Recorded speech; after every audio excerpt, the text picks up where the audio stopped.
Yeah, allegedly. Allegedly. Honestly, it's a great system that we have and it's the legacy one. It's incredible herb. It's just, oh my gosh, it's easy to get. The accessibility is fantastic. It comes in these like, well, just like you get off your homie from the street. It's a bag, right? Unlike the legal system, man, it's like 24 grams of plastic per gram of weed.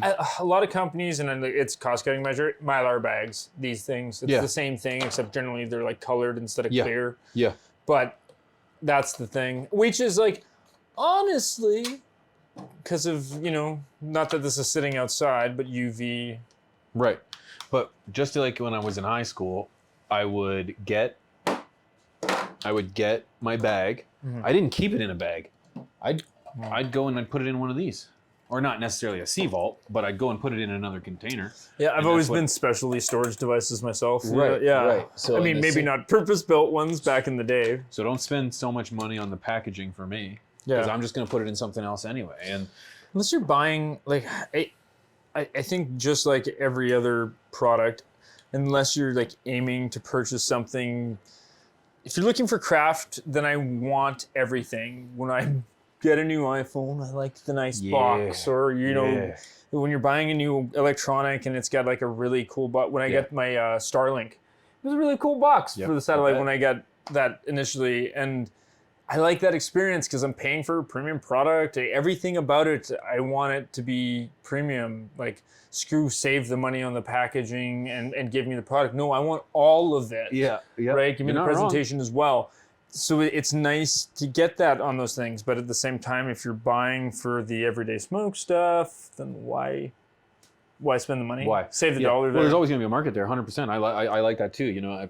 Shout out to Tantalus Labs. We talked about them a few weeks back in regards to them laying off a bunch of people. And they exist really anymore. They don't. Well, they do, but they don't. But I'm not really sure. I'm not sure what they are now, whether they're just going to be. But what does matter? But anyways, and maybe this was the beginning of their downfall, but their packaging was incredible. Like, you opened it up, it had these really nice sleeve-like packages, and it was more of like a specialty purchase than it was like something that came with all their products. Yeah, especially early on, they had some stuff. Very early on. But even then now, it was a black glass jar for their 8s. Oh, was it? Which was nice, and their ounces were great buds. There's a big pillowcase and kind of this like pink purpley bag, and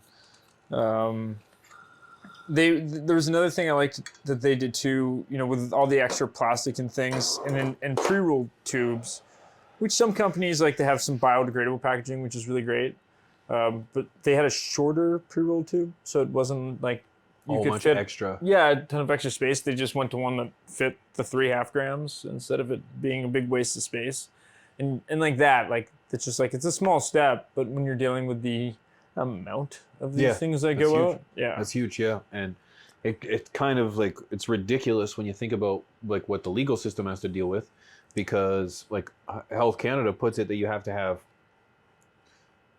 it has to be child-proof. It has to be a child-proof container. Yeah. Because remember, parents can't teach their own kids. we need the government.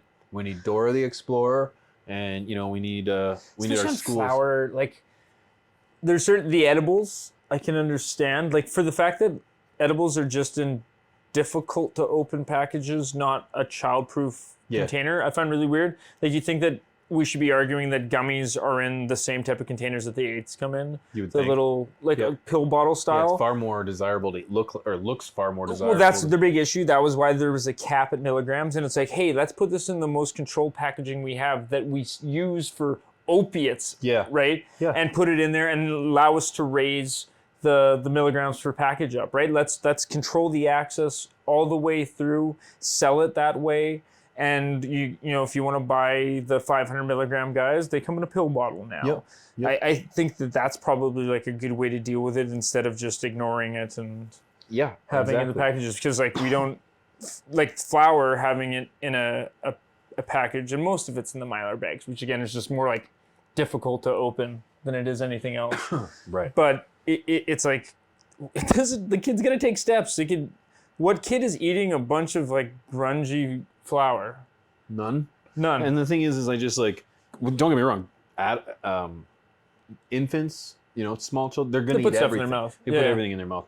But that's everything. That's the same with anything that's going to hurt Your them. houseplants, you don't want them to put in your mouth just the same as you want there. They're not going to get any effects off of eating it. It's just going to taste like crap. No. Yeah. And that's Choke right. hazard, I guess. And teach your kids, man. Again, it's just frustrating as a parent. I taught my kid not to put it in your mouth. Don't you put it in your mouth. That kind of thing. So that's the same thing. And I've been very open with cannabis too with him, and I just tell him this is cannabis. Don't eat it. This is weed. Don't eat it. This is your stuff right here. I'm not going to put my weed cookies or my weed in a jar that says cookies on it. Kicking in the kitchen next to everything else. Yes. Right. Yes. Right. That's responsibility. I don't need regulation for that, and that's where child locks. And that's where part of like the packaging and the labeling all come into play here, because in Canada, like the changes of cigarettes that are happening right now are massive. Like it is a white, there's not even a colored filter anymore. It is white from tip to tip, and it now says this cigarette causes cancer is written in words right on the cigarette. The packaging the packaging, they've gotten rid of any of the coloring and branding and stuff, and it is now a white package that says that very blatantly with the logo. So they've restricted the size and everything, and then it is very similar with cannabis packaging, where you have a little bit, so many pixels by so many pixels, is that's how big your logo is allowed to be. The rest of it is all cannabis warnings, information, and everything too. And this is not a product that needs to be treated the same way cigarettes do. No. Like, that's crazy that we're doing that. Yeah. And it's like both like, that's probably for the best. And also like, wow, that's insane that we're doing it. But I walk into a liquor store. But, and you're allowed to do... And I'm inundated with colors and it's a twist off lid and it tastes like Skittles. And there's often cartoons. Yeah. And you know what I mean? And I just lots And we've talked about that a lot. Sports stuff, again, being guys that watch a lot of sports, everything's brought to you by alcohol. Yeah. But that drastic change of where I'm going like, wow,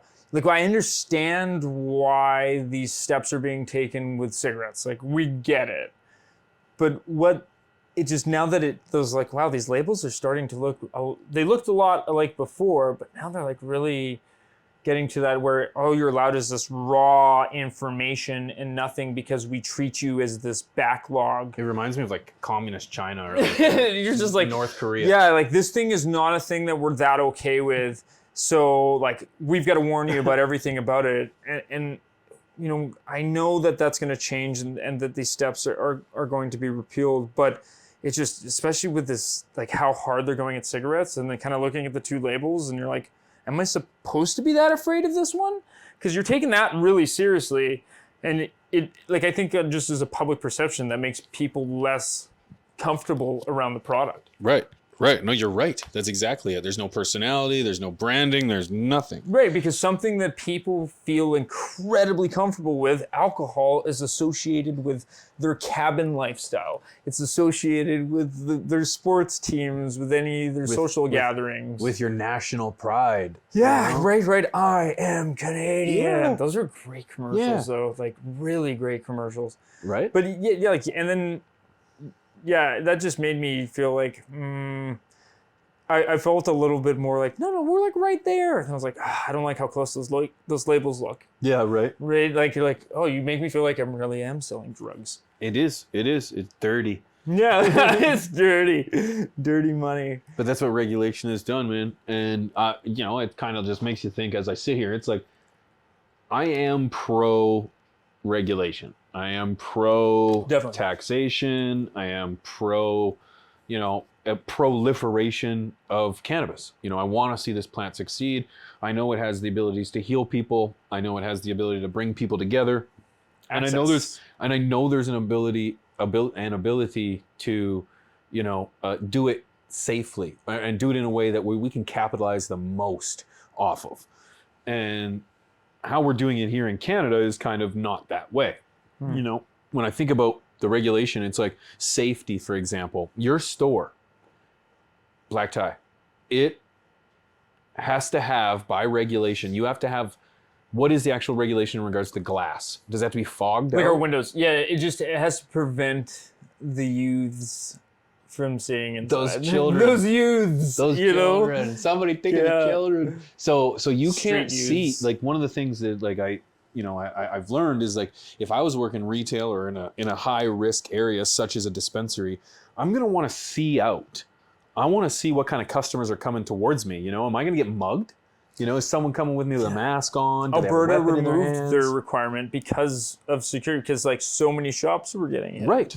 You could literally prepare an entire arsenal right outside the dispensary before you came in. You could park vehicles. You could line up men and you can walk in and lock the door behind you. Walk in, lock the door, and nobody sees anything that's going on. Yeah. So it's like, that's absolutely ludicrous. And again, this is to help save the children, but it's like, no. Tell the children that there's just places they can't go. You know what I mean? It's like they can't go into a liquor store. You can't go into a dispensary. You can't go into the bar. You can't go into the dirty movie section. You can't go, and can't go to the peelers. So. Yeah. So why does this have to be any different? I remember when in Blockbuster, the dirty movie section was just separated by beads. Yes. Yeah, exactly. Like the security from that thing. And there's like pining for the good old days, and you're like, fucking please. Yeah. Like it's access is there. It's something that I'm not sure where. Like, I don't think that selling out of a jar and weighing is a sustainable thing. Like, I think about it in a business sense. And it's one, like, in Canada, we would never go. We're way too heavily regulated on consumer goods for us to do that. And, like, rightfully so. Like, I think it's just overall safety measures. But, like, having that as I'm operating, and I've seen the methods in the States and even, like, how their POS systems work, because they have to account for the stuff that just falls apart at the bottom of the jar. Right. And then you've got to take that weight, and then they sell that off as keef. Or if they also have an in-house bakery, they'll use that to make extract with, and then use it to bake with and stuff. And I'm like, there's a lot of pieces there, and there's now the small business has to do so many more things. And like whilst the concept is great, there's a lot of complexity. And then you're, again, limiting to who gets to be involved in the space, because it almost makes it impossible to do anything else. Right. And that's why we've talked about, weeks ago, like things about once we start to see things like the fast-acting edibles and the beverages and stuff in facilities, in restaurants and everything too, that is going to change. That's when we'll see label changes and stuff, is once we start to see that happen. Then there's going to be even more of a push, because you've got to have the selection of the cannabis beverages on the menu next to the beers. And they've got to be able to deal with having some form of branding so you can decipher a Rickard's Red from a whatever local craft or something. So those things are going to have to be played with more. Like the people with money and interest are going to want to get access to being able to have some flexibility. Yep. Right? It'll happen. Yeah. And as soon as some of those markets grow, especially in those areas, it's just going to happen regardless. I think it's so hard. I mean, I'm saying it, but it's like, that's how all the places have been operating forever. But to have that like open of like, okay, I'm just going to weigh out 3.5 grams in front of you right here. Right. Well, it sounds great. God, that would work out so well for the consumer, because like that's how it is on the legacy market. You don't have to. They don't have this hidden behind plastic or behind a glass wall or anything. It's like, you're gonna go sit down at your buddy's house. He's gonna open up his big pillow bag. You're gonna put your face in it, and you're gonna be like, "Whoa, yes, I want that." You know what I mean? And that experience is totally gone when you walk into a dispensary. And then there's there's also like certain issues with that too, because you are going to let hundreds or thousands of people put their face in. With that bag. Yep. You're going to let hundreds or thousands of people want to squish those nugs. Yep. And now that every successive person, the weed that's left there for you is more breathed on and more squished than the last one. Yep. And so like there's just certain things that don't work at scale. And that's that stuff to me. It's just that, because I can't give you that experience on large scale. Right. It's just like the large growers, everybody shits on them a lot, But the reality is that they can't do those things. Right. It is financially impossible for them to pay that many people to watch that much weed. That's why the automation exists for them for sure. to provide 100%. that certain type of product. Yep. And I think it's just the same way with that. Like, it's just as impossible. We can have a nug, right? You can put a nug out on display. Yeah, but like, customers aren't allowed to touch it. Can't touch it. Yeah.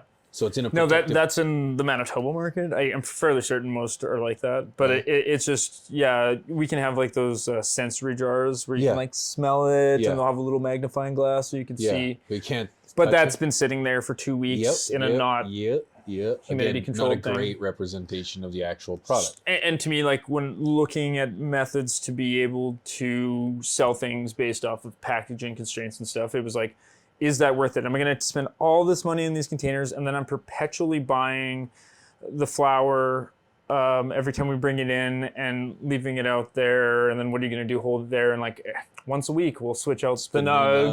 What happens to that old nug? Yeah, like, who wants to smell that? Smoke that, right? That dried out. Yeah, dry out, dusty thing. So it's just, there's all these like costs that you're like, wow, is that really benefiting me? Because it's benefiting me for the first day of sales. And are you capitalizing on it enough that it makes it worth all of those expenses? You know what I think you could do? I think it more like if this is a way for the store to connect to the customer, is have a day where you get your new shit.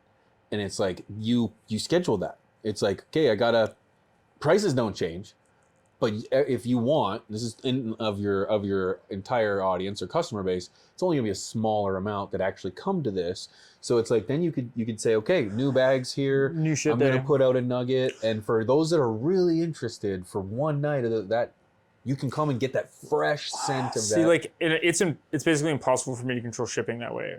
But like it would be. Yeah, but there are systems in place. Like, I've been approached by companies that they do things like, it's either text or email sign up, and if I get it's integrated with my inventory. So if I get low on something that you like to buy, that every time when you go in there and you register it and you're always buying that thing, it'll be like, hey, I'm almost sold out.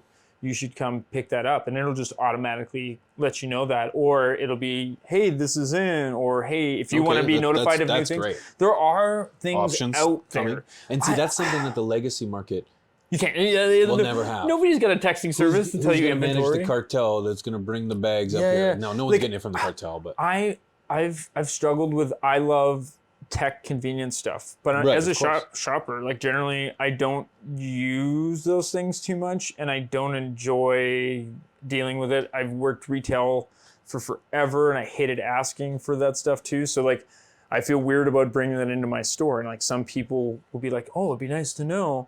And I'm like, but am I doing this for a small percentage? You know, big companies can do it when they've got hundreds and hundreds of people coming through the door every day. I'm thinking too, like, I'm thinking more about that, like, way that you could have an event for your customers. It's like, even if you can't determine shipment dates because you don't know when you're going to run out, when you're going to get more. So it's like, you know what? And just the way our system works, like, they ship us directly. So everybody, it's not coming from one place where it's all the different things. I'm thinking like, sure, maybe it hits the shelf on Monday, but every second Friday you have this event where, sure, it was already on the shelf for a week and a half.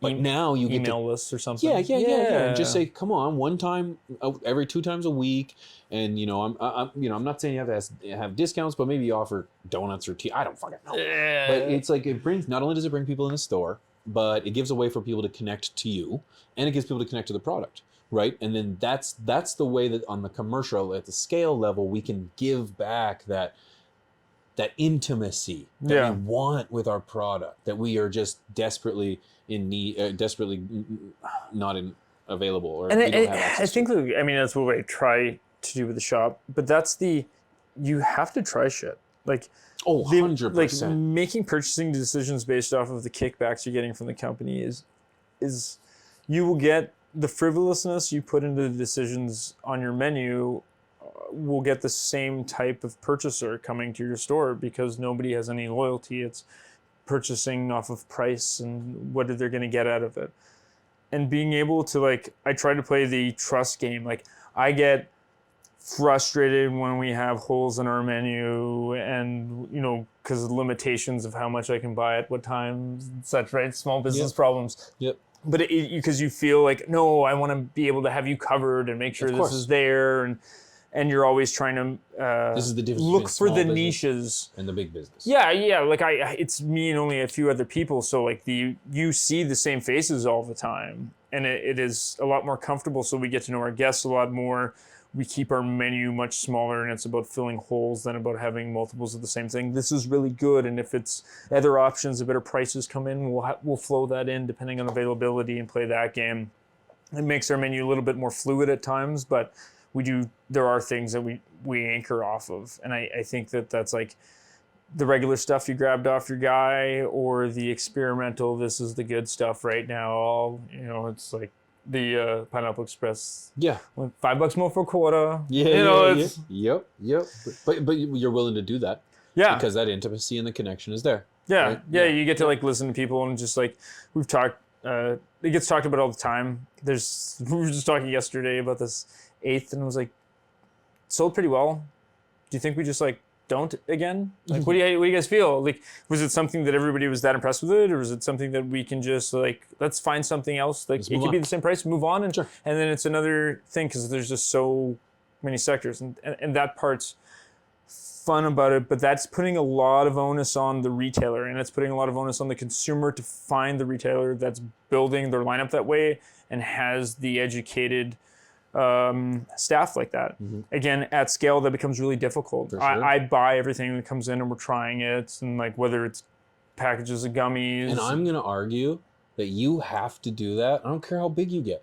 You need to order that shit in. You need to try it. Yeah. Or you need to control. get a guy that you know is reliable and that can give you those same results. Because at mass, what's happening right now is those people aren't trying their product.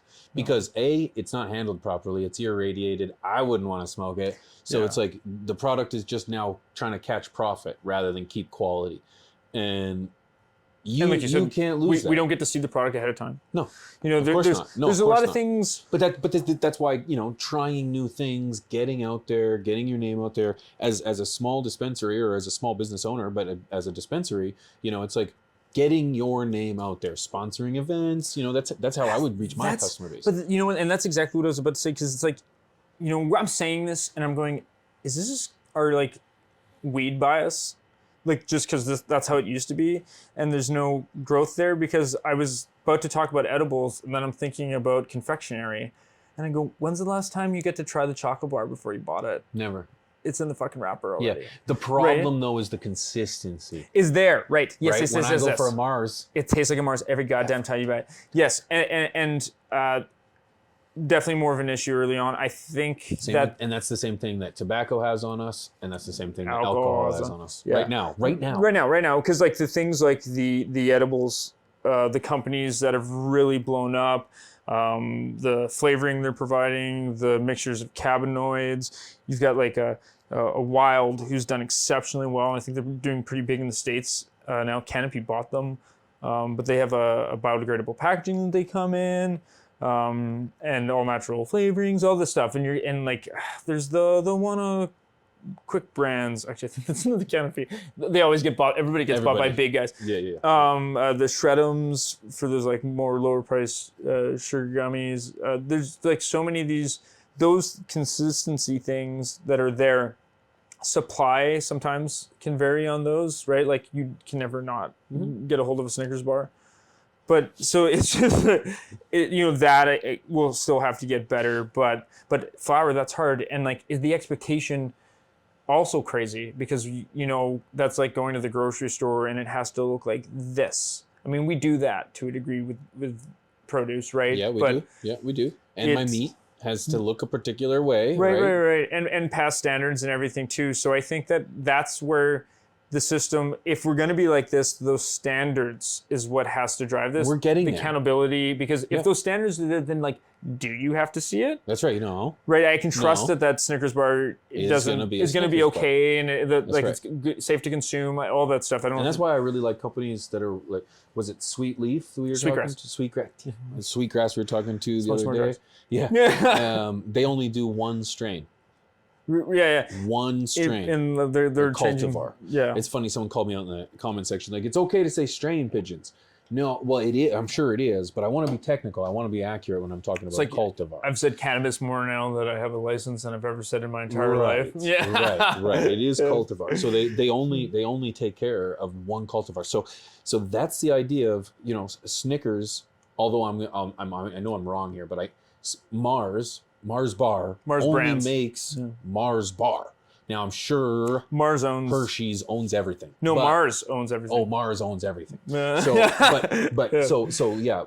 that's how they made it. It was a Mars bar. They didn't start off with a variety of things, right? They specialized in one. Now they own everybody, and now they own everybody. So it's like I want the same thing for cannabis. I want it so that I don't want the same weed. I don't want that. I don't want one kind of weed for everything. There's thousands of different varieties. Yeah. I want those to maintain and retain, and I want more to come of those varieties. But I want consistency among those varieties. I want to know that a Jack Herer over here is a Jack Herer over here. I want green crack over there. That's green crack over here. Girl Scout cookies. You know what I mean? I want it to be that consistency. That is so far from where we are right now that I can guarantee that what you're selling me over here is not what you're saying it is over here, because they don't even have the same access and so on and so forth. There's the loss in the lineage. Yeah. That's why you'll never have that consistency.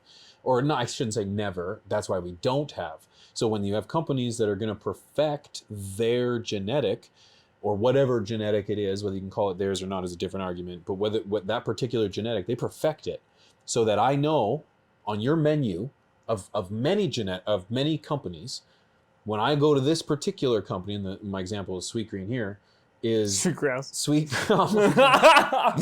is that I know that I'm getting that Mars bar. Right. Even though I got Snickers, Reese's, and you know, whatever, I know that I'm getting this one. I always use craft beer as the example of this industry a lot, but I think that's only true in the retail. I think the product itself, especially flower pre-rolls, is wine. Because there are your big names, large corporations, there are your mom and pop, you know, Southern Ontario growers, whatever. There's a massive diversification in what's available, and it's just normal. Everybody's there, and there's a lot of pressure on this industry to be one of these things. It's going to be this all consumer or all large corporation, or no, it's going to be, it's craft is the future. And I'm like, no, like this is going to be both. Why can't it be both? Why shouldn't it be both? It has to be both. Consumers make decisions for so many reasons. And if we only have craft stuff, that means we're going to price out an incredible amount of people. That was why, speaking of Sweetgrass, like they very recently just dropped pre-rolls. They never had pre-rolls at all before, because it was kind of like one of those passé things. It's like an old actor. I don't do TV. I'm a movie actor, right? But to me, and we talked about this with Tim, I said, like, I think it's great, because then the people that aren't going to drop the big dollar for the eighth are already a convenience purchaser, and they're already used to spending a little bit more to get the pre-roll. So now they're going to be able to get access to your bud, because you're not using garbage in yours. And when the craft guys aren't, right? Like there's no such thing. Expectation is top line all the way through. There's no such thing as, like, none of it's bad anyways. And so that allows access to somebody that was never going to have it before. And so it's like, even there within the production community of some of these craft guys that don't offer it or aren't using their good stuff for their pre-rolls, or thinking about it, it's just like, yeah, but you're like opening the door to that many more people that are going to be able to touch your product. Yeah. So it's just like, the convenience purchase is strong. It is strong in this day and age. And, it seems crazy to a lot of us old smokers that it's like, and I buy pre-rolls now too. A lot of it is access. Good. Why wouldn't you? Yeah, you know what I also come over, you bring some pre-rolls, we fire it up, starts the day. Like, you didn't sit here for 15 minutes to roll it. You didn't spend half an hour rolling. That's what I got to do when I got all my stuff. I got to spend half an hour, but it's 40 supplementary minutes. Because of the amount of consumption as well too. It's not like it's not the main course. It's not the only thing. It's like I live off the pre-rolls I buy. But that's what they're for. But again, that's great that somebody has that. They want to do that. Go ahead. Somebody, you always refer to this individual, one of your customers, that comes by and he picks up a half-gram joint and a lighter. No. If you didn't if that was not available, either A, this guy would be outed by his wife because he'd be trying to find another method, or his family would figure it out, or he would not be blessed to be able to consume. So he wouldn't be running. He obviously enjoys it. Run. That's what I'm saying. He obviously enjoys it. He goes and runs, and on his run, he grabs it and buys a lighter and a pre-roll. Makes a conscious effort to do these things. That's right. So it's like he's exercising, he's living great, he's doing his thing, and he just enjoys a half-gram joint on the run. Yeah. And so everyone's going to need that method or that convenience. Provide it for them. And if you're going to provide that convenience at a great quality, and that's what they're doing, then yeah, because I smoked those pre-rolls and I thought they were great. Right. And then the conversation was, do we twist or do we crown? Right. Yeah. And I didn't even know that was a conversation, to be honest with you. I had no idea. I was like, production questions. Yeah, exactly. Yeah. For me, I just roll it, twist it. Yeah. It's the inside, because everybody's playing within this framework like we've been discussing, and so it's, how do you find ways within the set of rules? How do we play this game? How's the sport played? That's right. That's right. Under You've got to figure out the rules, man. That's a great way to put it. It's like people try to I like the pushing. Don't get me wrong, and playing at the edge. But some people, when you complain about it, our community got here, or our culture got here by pushing. Yeah. But it's like a lot of people, they'll spend all the focus on just complaining about it, and I'm like, no. I think the conversations and everything still has to have. We have to continue to push, but I also want to participate the whole time. I don't want to wait until it gets to be this perfect thing, and you're oh, and all the people now I want to play. No, it's all the actors have already been in this the whole time. They're already in the position to be where they need to be, and so on. I want to. Sure, it's a scramble to get there right now, but I've got the hustle and attitude to get to the top. And it's kind of fun. It is really fun. Right, figuring out, okay, these are the rules, so how do we play this game? And work within the framework, and whether or not I agree with all of the regulations. Chess, whether it's hockey, whether it's sport, it doesn't matter. If you can figure out the rules and manipulate them, not break them, but manipulate them in a way that you can maximize your production and opportunity. Hey, we talked off the top, packaging and labeling and how limiting those are. And there are still enough companies that have brand awareness even under those constraints. Regulations, right? That's right. Yeah, that's right. It's people still know, because if the product's quality and the consistency there, and they're able to grab it from multiple places. Word of mouth is very powerful. Social media is very powerful. Those are events, getting out in your community, that's a motivated consumer. That's right. Yeah. It's very powerful. Very powerful. And although you said we can sit and complain about the regulations, or we can find ways to maximize the tools in front of us and run with it, man. Hell of a conversation, brother. That was really good.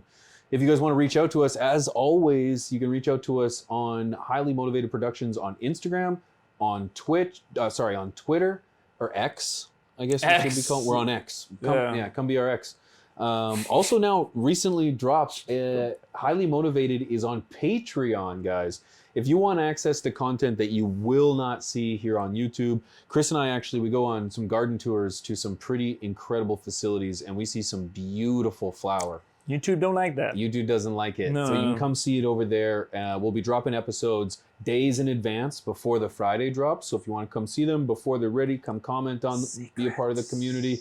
Lots of fun. We're going to be blowing it up over there for stuff that, that you can't see here. So that's Highly Motivated. It'll be the first link in the description below, so you can come and find it. Super exciting, guys. Thanks for being here. See you next week. Peace.